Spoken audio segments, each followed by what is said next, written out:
سيقول السفهاء من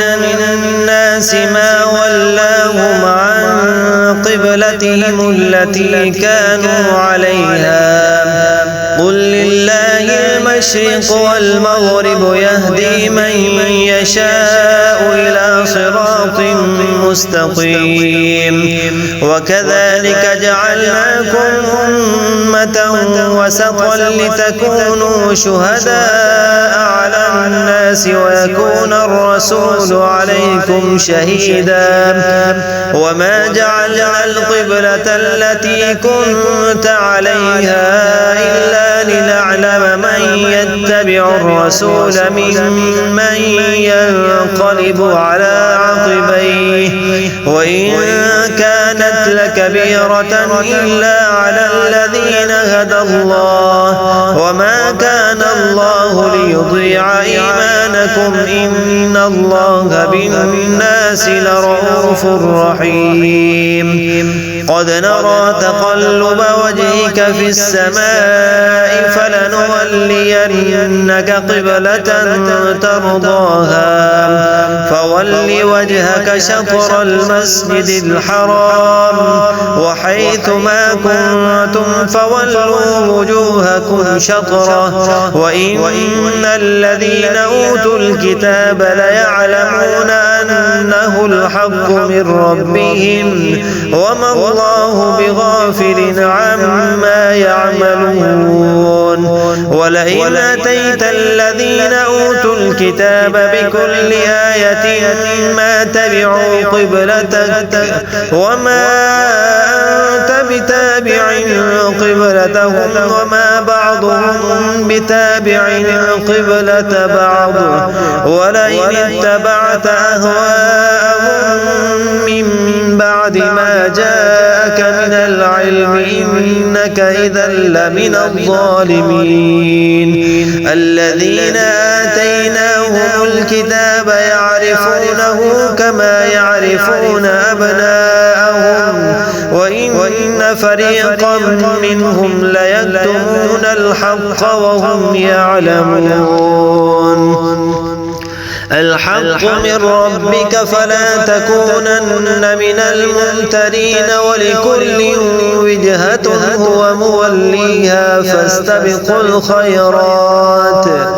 أينما تكونوا يأت بكم الله جميعا إن الله على كل شيء قدير ومن حيث خرجت فول وجهك شطر المسجد الحرام وإنه للحق من ربك وما الله بغافل عما تعملون ومن حيث خرجت فول وجهك شطر المسجد الحرام وحيث ما كنتم فولوا وجوهكم شطره لئلا يكون للناس عليكم حجة إلا الذين ظلموا منهم فلا تخشوهم واخشوني ولأتم نعمتي عليكم ولعلكم تهتدون كما أرسلنا فيكم رسولا منكم يتلو عليكم آياتنا ويزكيكم ويعلمكم الكتاب والحكمة ويعلمكم ما لم تكونوا تعلمون فاذكروني أذكركم واشكروا لي ولا تكفرون يا أيها الذين آمنوا استعينوا بالصبر والصلاة إن الله مع الصابرين ولا تقولوا لمن يقتل في سبيل الله أموات بل أحياء ولكن لا تشعرون ولنبلونكم بشيء من الخوف والجوع ونقص من الأموال والأنفس والثمرات وبشر الصابرين الذين إذا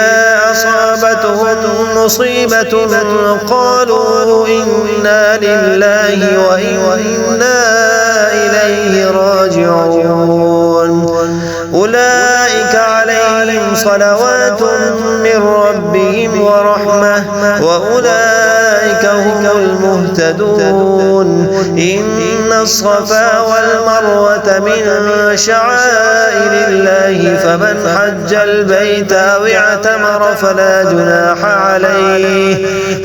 جناح عليه أن يطوف بهما، ومن تطوع خيرا فإن الله شاكر عليم. إن الذين يكتمون ما أنزلنا من البينات والهدى من بعد ما بيناه للناس في الكتاب أولئك يلعنهم الله ويلعنهم اللاعنون،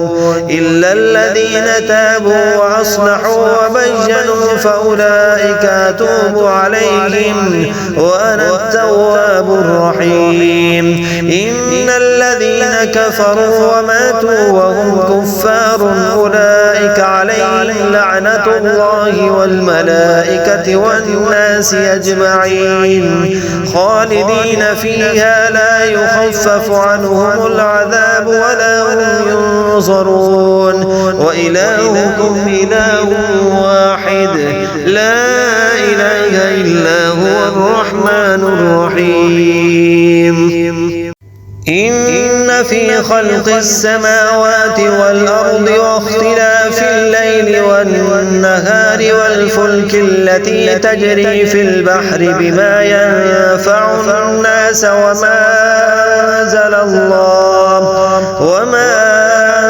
الله من السماء من ماء فأحيا به الأرض بعد موتها وبث فيها من كل دابة وتصريف الرياح والسحاب المسخر بين السماء والأرض لآيات لقوم يعقلون. ومن الناس من يتخذ من دون الله أندادا يحبونهم كحب الله والذين آمنوا أشد حبا لله. ولو يرى الذين ظلموا إذ يرون العذاب أن القوة لله جميعا وأن الله شديد العذاب. إذ تبرأ الذين اتبعوا من الذين اتبعوا ورأوا العذاب وتقطعت بهم الأسباب. وقال الذين اتبعوا لو أن لنا كرة فنتبرأ منهم كما تبرأوا منا كذلك يريهم الله أعمالهم حسرات عليهم وما هم بخارجين من النار. يا أيها الناس كلوا مما في الأرض حلالا وطيبا ولا تتبعوا خطوات الشيطان إنه لكم عدو مبين. إنما يأمركم بالسوء والفحشاء وأن تقولوا على الله ما لا تعلمون. وإذا قيل لهم اتبعوا ما أنزل الله قالوا بل نتبع ما ألفينا عليه آباءنا أولو كان آباؤهم لا يعقلون شيئا ولا يهتدون. ومثل الذين كفروا كمثل الذي ينعق بما لا يسمع إلا دعاء ونداء صم بكم عمي فهم لا يعقلون.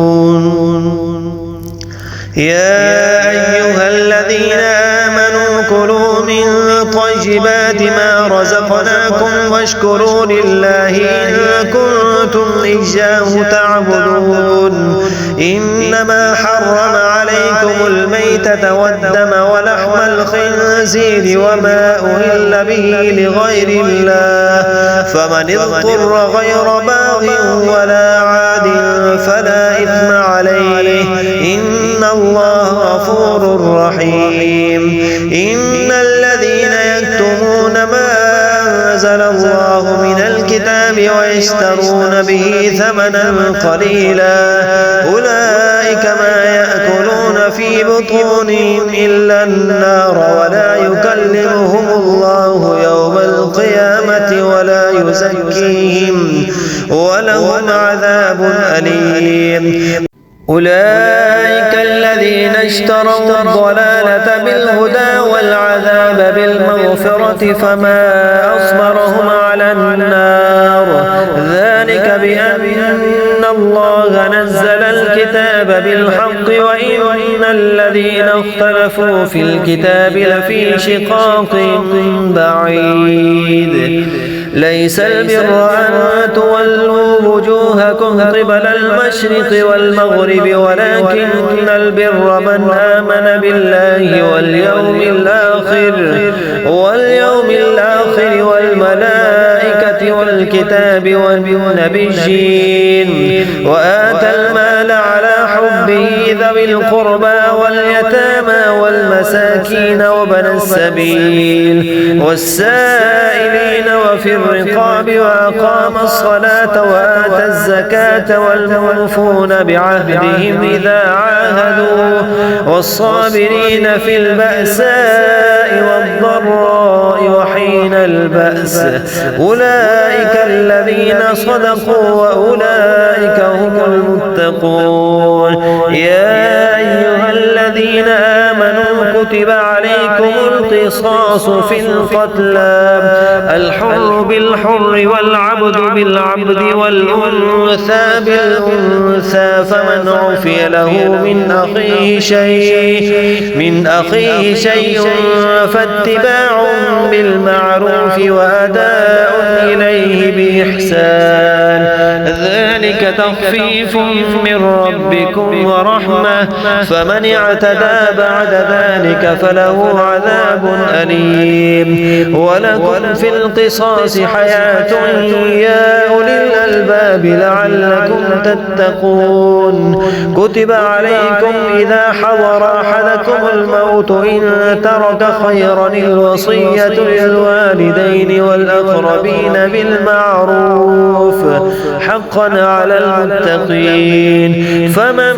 بدله بعدما سمعه فإنما إثمه على الذين يبدلونه إن الله سميع عليم. فمن خاف من موص جنفا أو إثما فأصلح بينهم فلا إثم عليه إن الله غفور رحيم. يا أيها الذين آمنوا كتب عليكم الصيام كما كتب على الذين من قبلكم لعلكم تتقون أياما معدودات. فمن كان منكم مريضا أو على سفر فعدة من أيام أخر وعلى الذين يطيقونه فدية طعام مسكين فمن تطوع خيرا فهو خير له وأن تصوموا خير لكم إن كنتم تعلمون. شهر رمضان الذي أنزل فيه القرآن هدى للناس وبينات من الهدى والفرقان فمن شهد منكم الشهر فليصم ومن كان مريضا أو على سفر فعدة من أيام أخر يريد الله بكم اليسر ولا يريد بكم العسر ولتكملوا العدة ولتكبروا الله على ما هداكم ولعلكم تشكرون. وإذا سألك عبادي عني فإني قريب أجيب دعوة الداعي إذا دعاني فليستجيبوا لي وليؤمنوا بي لعلهم يرشدون. أحل لكم ليلة الصيام الرفث إلى نسائكم هن لباس لكم وأنتم لباس لهن علم الله أنكم كنتم تختانون أنفسكم فتاب عليكم وعفى عنكم فالآن باشروهن وابتغوا ما كتب الله لكم وكلوا واشربوا حتى يتبين لكم الخيط الأبيض من الخيط الأسود من الفجر ثم أتموا الصيام إلى الليل ولا تباشروهن وأنتم عاكفون في المساجد تلك حدود الله فلا تقربوها كذلك يبين الله آياته للناس لعلهم يتقون ولا تأكلوا أموالكم بينكم بالباطل وتدلوا بها إلى الحكام لتأكلوا فريقا من أموال الناس بالإثم وأنتم تعلمون يسألونك عن الأهلة قل هي مواقيت للناس والحج وليس البر بأن تأتوا البيوت من ظهورها ولكن البر من اتقى وأتوا البيوت من أبوابها واتقوا الله لعلكم تفلحون وقاتلوا في سبيل الله الذين يقاتلونكم ولا تعتدوا إن الله لا يحب المعتدين واقتلوهم حيث ثقفتموهم وأخرجوهم من حيث أخرجوكم والفتنة أشد من القتل ولا تقاتلوهم عند المسجد الحرام حتى يقاتلوكم فيه فإن قاتلوكم فاقتلوهم كذلك جزاء الكافرين فإن انتهوا فإن الله غفور رحيم وقاتلوهم حتى لا تكون فتنة ويكون الدين لله فإن انتهوا فلا عدوان إلا على الظالمين الشهر الحرام بالشهر الحرام والحرمات قصاص فمن اعتدى عليكم فاعتدوا عليه بمثل ما اعتدى عليكم واتقوا الله واعلموا أن الله مع المتقين وأنفقوا في سبيل الله ولا تلقوا بأيديكم إلى التهلكة وأحسنوا إن الله يحب المحسنين وأتموا الحج والعمرة لله فإن أحصرتم فما استيسر من الهدي ولا تحلقوا رؤوسكم حتى يبلغ الهدي محله فمن كان منكم مريضا أو به أذى من رأسه ففدية من صيام أو صدقة أو نسك فإذا أمنتم فمن تمتع بالعمرة إلى الحج فما استيسر من الهدي فمن لم يجد فصيام 3 أيام في الحج و7 إذا رجعتم تلك 10 كاملة ذلك لمن لم يكن أهله حاضر المسجد الحرام واتقوا الله واعلموا أن الله شديد العقاب الحج أشهر معلومات فمن فرض فيهن الحج فلا رفث ولا فسوق ولا جدال في الحج وما تفعلوا من خير يعلمه الله وتزودوا فإن خير الزاد التقوى واتقون يا أولي الألباب ليس عليكم جناح أن تبتغوا فضلا من ربكم فإذا أفضتم من عرفات فاذكروا الله عند المشعر الحرام واذكروه كما هداكم وإن كنتم من قبله لمن الضالين ثم أفيضوا من حيث أفاض الناس واستغفروا الله إن الله غفور رحيم. فإذا قضيتم مناسككم فاذكروا الله كذكركم آباءكم أو أشد ذكرا. فمن الناس من يقول ربنا آتنا في الدنيا وما له في الآخرة من خلاق، ومنهم من يقول ربنا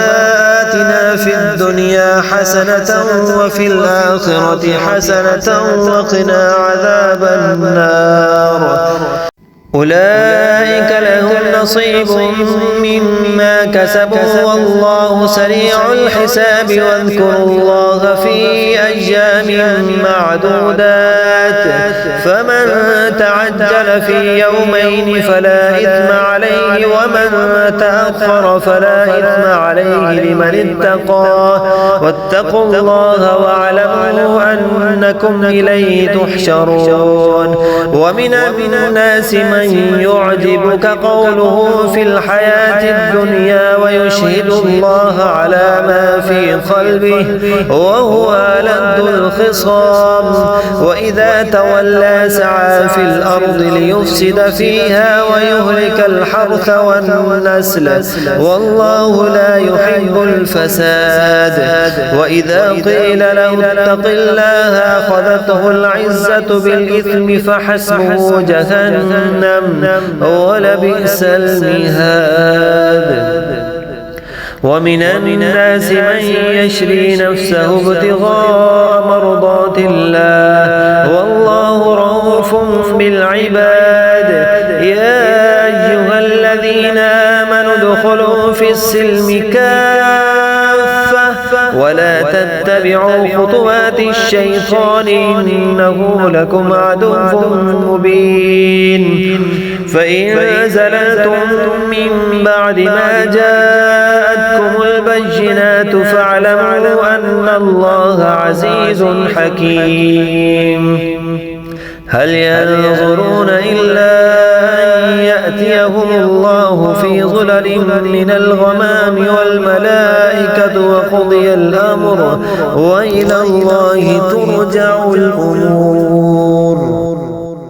سل بني إسرائيل كم آتيناهم من آية بينة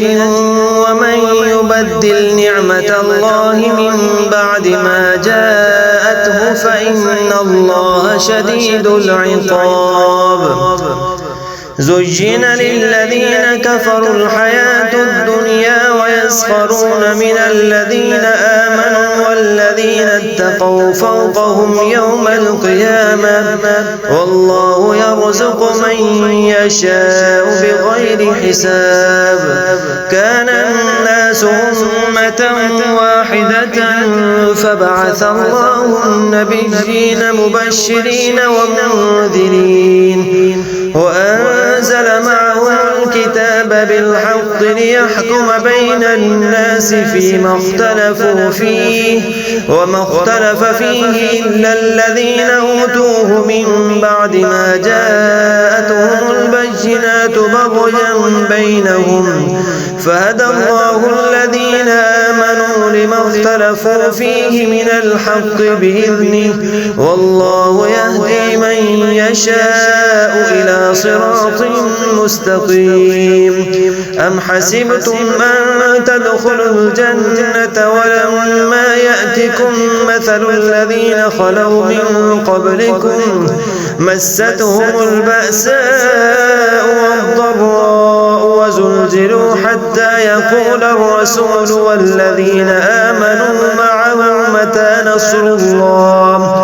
ألا إن نصر الله قريب. يسألونك ماذا ينفقون قل ما أنفقتم من خير فللوالدين والأقربين واليتامى والمساكين وابن السبيل وما تفعلوا من خير فإن الله به عليم. كتب عليكم القتال وهو كره لكم وعسى أن تكرهوا شيئا وهو خير لكم وعسى أن تحبوا شيئا وهو شر لكم والله يعلم وأنتم لا تعلمون يسألونك عن الشهر الحرام قتال فيه قل قتال فيه كبير وصد عن سبيل الله وكفر به والمسجد الحرام وإخراج أهله منه أكبر عند الله والفتنة أكبر من القتل ولا يزالون يقاتلونكم حتى يردوكم عن دينكم إن استطاعوا ومن يرتد منكم عن دينه فيمت وهو كافر فأولئك حبطت أعمالهم في الدنيا والآخرة وأولئك أصحاب النار هم فيها خالدون إن الذين آمنوا والذين هاجروا وجاهدوا في سبيل الله أولئك يرجون رحمة الله والله غفور رحيم يسألونك عن الخمر والميسر قل فيهما إثم كبير ومنافع للناس وإثمهما أكبر من نفعهما ويسألونك ماذا ينفقون قل العفو كذلك يبين الله لكم الآيات لعلكم تتفكرون في الدنيا والآخرة ويسألونك عن اليتامى قل إصلاح لهم خير وإن تخالطوهم فإخوانكم والله يعلم المفسد من المصلح ولو شاء الله لأعنتكم إن الله عزيز حكيم ولا تنكحوا المشركات حتى يؤمنن ولأمة مؤمنة خير من مشركة ولو أعجبتكم ولا تنكحوا المشركين حتى يؤمنوا ولعبد مؤمن خير من مشرك ولو أعجبكم أولئك يدعون إلى النار والله يدعو إلى الجنة والمغفرة بإذنه ويبين آياته للناس لعلهم يتذكرون ويسألونك عن المحيض قل هو أذى فاعتزلوا النساء في المحيض ولا تقربوهن حتى يطهرن فإذا تطهرن فآتوهن من حيث أمركم الله إن الله يحب التوابين ويحب المتطهرين نساؤكم حرث لكم فأتوا حرثكم أنى شئتم وقدموا لأنفسكم واتقوا الله واعلموا أنكم ملاقوه وبشر المؤمنين ولا تجعلوا الله عرضة لأيمانكم أن تبروا وتتقوا وتصلحوا بين الناس والله سميع عليم لا يؤاخذكم الله باللغو في أيمانكم ولكن يؤاخذكم بما كسبت قلوبكم والله غفور حليم للذين يؤلون من نسائهم تربص 4 أشهر فإن فاءوا فإن الله غفور رحيم وإن عزموا الطلاق فإن الله سميع عليم والمطلقات يتربصن بأنفسهن 3 قروء ولا يحل لهن أن يكتمن ما خلق الله في أرحامهن إن كن يؤمن بالله واليوم الآخر وبعولتهن أحق بربهن في ذلك إن أرادوا إصلاحا ولهن مثل الذي عليهن بالمعروف وللرجال عليهن درجة والله عزيز حكيم الطلاق 2 فإمساك بمعروف أو تسريح بإحسان ولا يحل لكم أن تأخذوا مما شيئا إلا أن يخافا ألا يقيما حدود الله، فإن خفتم ألا يقيما حدود الله فلا جناح عليهما فيما افتدت به، تلك حدود الله فلا تعتدوها، ومن يتعد حدود الله فأولئك هم الظالمون. فإن طلقها فلا تحل له من بعد حتى تنكح زوجا غيره، فإن طلقها فلا جناح عليهما أن يتراجعا إن ظنا أن يقيما حدود الله، وتلك حدود الله يبينها لقوم يعلمون. وإذا طلقتم النساء فبلغن أجلهن فأمسكوهن بمعروف أو سرحوهن بمعروف، ولا تمسكوهن ضرارا لتعتدوا، ومن يفعل ذلك فقد ظلم نفسه. ولا تتخذوا آيات الله هزوا واذكروا نعمة الله عليكم وما أنزل عليكم من الكتاب والحكمة يعظكم به، واتقوا الله واعلموا أن الله بكل شيء عليم. وإذا طلقتم النساء فبلغن أجلهن فلا تعضلوهن أن ينكحن أزواجهن إذا تراضوا بينهم بالمعروف، ذلك يوعظ به من كان منكم يؤمن بالله واليوم الآخر، ذلكم أزكى لكم وأطهر والله يعلم وأنتم لا تعلمون. والوالدات يرضعن أولادهن حولين كاملين لمن أراد أن يتم الرضاعة، وعلى المولود له رزقهن وكسوتهن بالمعروف، لا تكلف نفس إلا وسعها، لا تضار والدة بولدها ولا مولود له بولده، وعلى الوارث مثل ذلك، فإن أرادا فصالا عن تراض منهما وتشاور فلا جناح عليهما.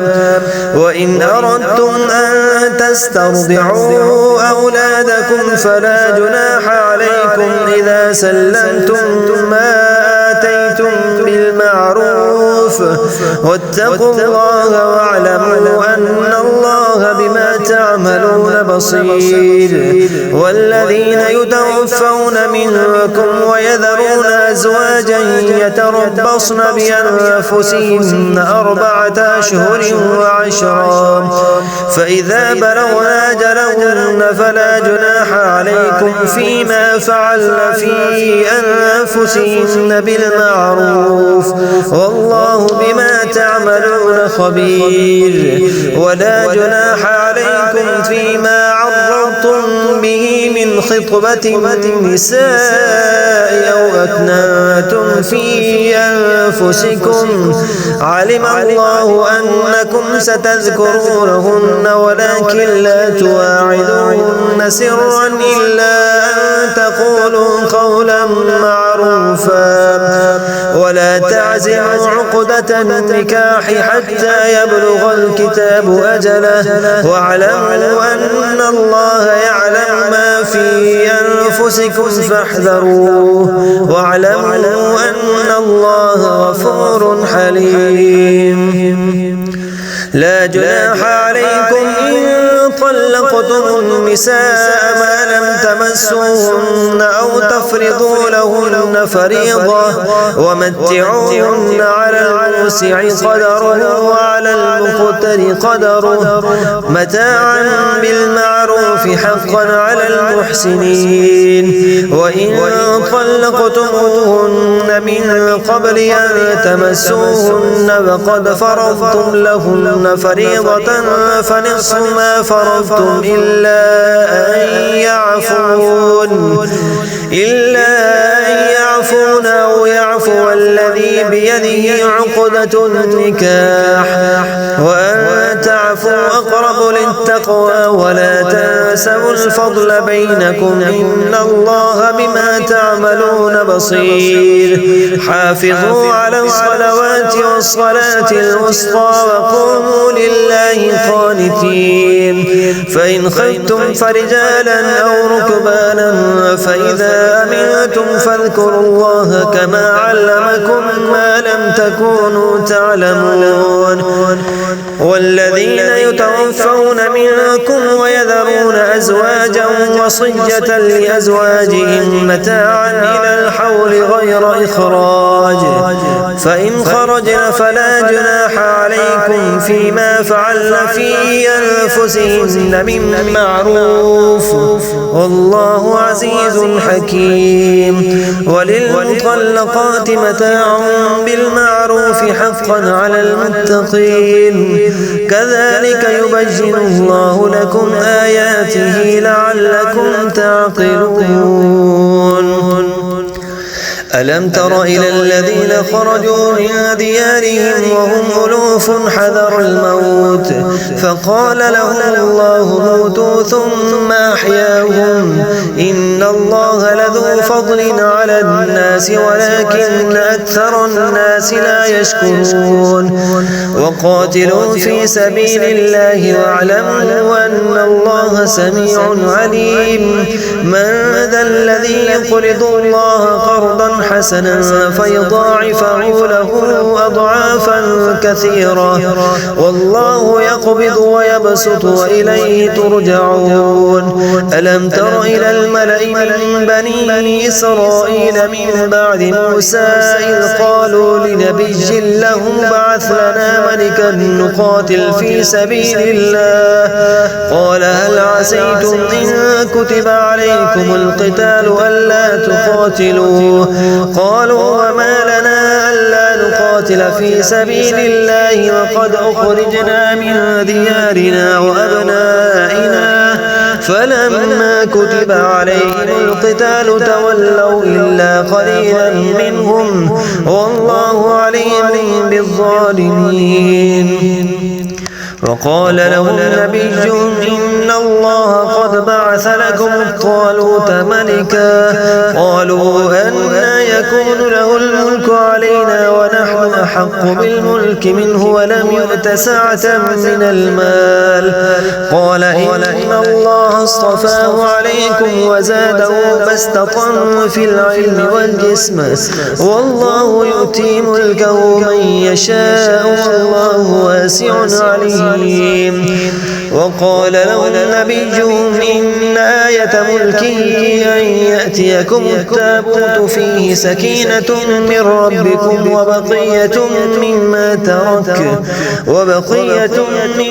ترك آل موسى وآل هارون تحمله الملائكة إن في ذلك لآية لكم إن كنتم مؤمنين فلما فصل طالوت بالجنود قال إن الله مبتليكم بنهر فمن شرب منه فليس مني ومن لم يطعمه فإنه مني إلا من اغترف غرفة بيده فشربوا منه إلا قليلا منهم فلما جاوزه والذين آمنوا معه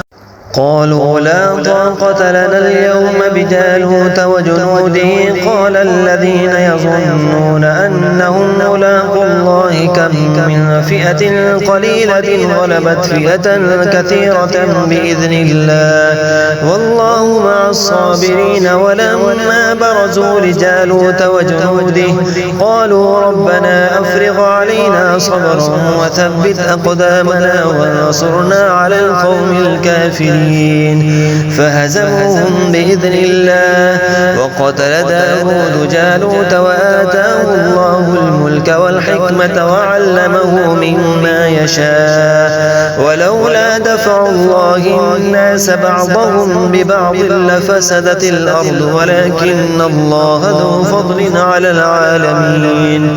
تلك آيات الله نتلوها عليك بالحق وإنك لمن المرسلين